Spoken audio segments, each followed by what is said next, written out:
మిత్రులారా, ఇవాళ తెలంగాణ వికాస్ సమితి తెలంగాణ అస్తిత్వంపై జరిపిన రౌండ్ టేబుల్ సమావేశంలో అనేక అంశాలు చర్చలోకి వచ్చినాయి.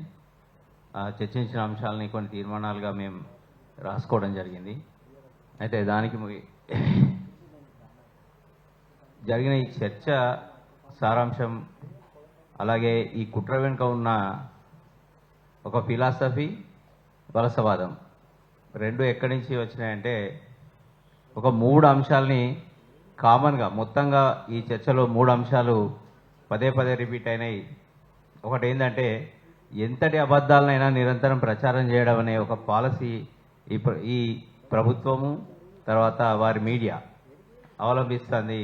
రెండవది, సులభంగా గుర్తించదగిన శత్రువులను సృష్టించి ఆ శత్రువుని బూచిగా చూయించి, మనలోనే ఒక శత్రువుని తయారు చేసి ఆ శత్రువుని బూచిగా చూయించి మనల్ని, మన అస్తిత్వాన్ని దెబ్బతీస్తుంది. తర్వాత ఎట్లాంటి చర్చ అయినా పక్కదారి పట్టించే క్యారెక్టర్ అసాసినేషన్ అనే ఒక స్ట్రాటజీని ఎంచుకున్నది. ఈ మూడు అంశాల చుట్టే మొత్తంగా ఇవాళ తెలంగాణ రాష్ట్రంలోని అన్ని అంశాలని వాళ్ళు తిప్పుతున్నారు. ఈ మూడు అంశాలకు సంబంధించిన ఈ స్ట్రాటజీస్ ఎక్కడి అంటే, జోసెఫ్ గోబెల్స్ జర్మనీలో నాజీ పీరియడ్లో ప్రణాళికాబద్ధంగా నిర్వహించిన కార్యక్రమం.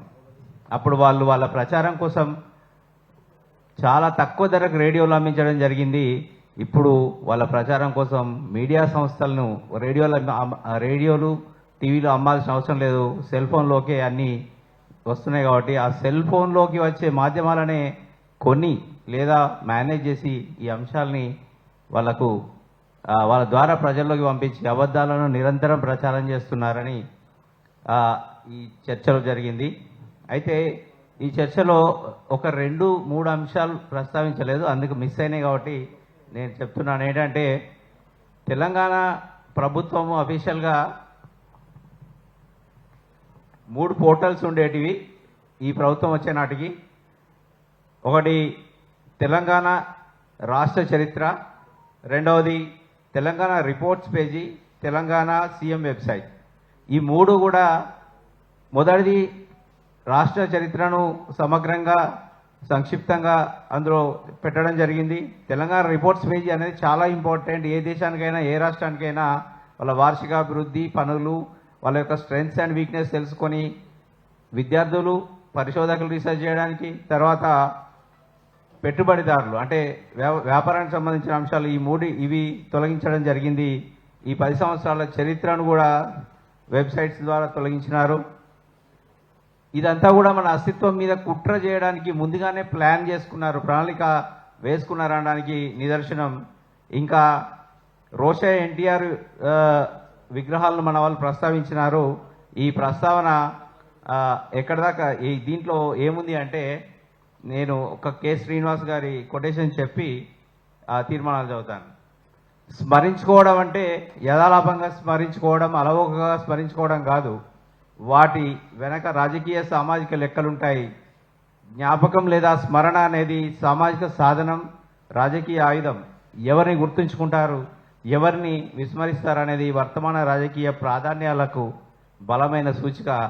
ఇప్పుడు బలమైన సూచిక ఏంటి అంటే, మన పైన వలస ఆంధ్ర ఆధిపత్య రాజకీయం కోసమే ఈ విగ్రహాలు వస్తున్నాయి.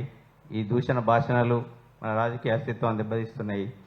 మిత్రులారా, ఈరోజు జరిగిన వక్తలు అందరూ చేసిన అంశాల నుంచి తీర్మానాలు చేసినాం.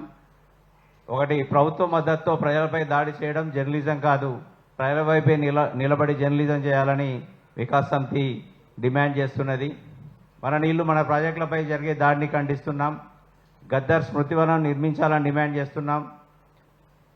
ముఖ్యమంత్రి తెలంగాణ వ్యతిరేక ఫిలాసఫీని విడనాడాలని డిమాండ్ చేస్తున్నాం. తెలుగు తల్లి ఫ్లైఓవర్ను తెలంగాణ తల్లి ఫ్లైఓవర్గా మార్చాలని డిమాండ్ చేస్తున్నాం. యాంటీ తెలంగాణ ఫిలాసఫీకి వ్యతిరేకంగా అందరితో కలిసి ఐక్యంగా పోరాటం చేయాలని తీర్మానం చేస్తున్నాం.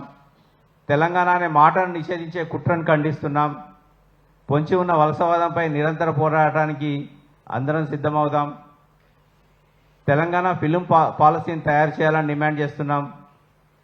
తెలంగాణ అన్న అస్తిత్వానికి ప్రమాదం ఏర్పడిన ప్రతి సందర్భంలో తెలంగాణ ప్రజలను ఐక్యం చేసే పనిని మేము మిత్రులందరితో కలిపి సంయుక్తంగా చేస్తామని ఈ సభా వేదిక నుంచి ప్రకటిస్తున్నాం. ఈ తీర్మానాలను ఆమోదించవలసిందిగా కోరుతున్నాం.